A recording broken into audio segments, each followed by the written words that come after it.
SP जिला कोरंगी हसन सरदार नियाजी की हिदायत पर अमल दरामद करते हुए थाना अवामी कॉलोनी पुलिस ने खुफिया इत्तला पर खड्डी स्टॉप के करीब कामयाब कार्रवाई गुटखा मावा फरोश 2 मुलजिमान को गिरफ्तार कर लिया है। इस हवाले से मजीद तफसीलात जानते हैं कराची से हमारे नुमाइंदे जावेद महमूद आराई से। जी जावेद, क्या तफसीलात हैं आपके पास, बताइएगा। जी बिल्कुल, एसएसपी जिला कोरंगी हसन सरदार नियाजी की हिदायत पर अमल दरामद करते हुए थाना अवामी कॉलोनी पुलिस की गुटखा मावा माफिया के खिलाफ कामयाब कार्रवाई।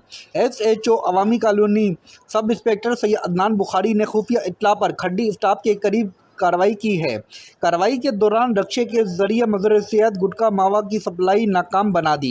कार्रवाई के दौरान 2 अफराद को हिरासत में लेकर रक्षा तहवील में ले लिया है। कार्रवाई के दौरान बड़ी तादाद में मजर सेहत गुटखा मावा बरामद किया है।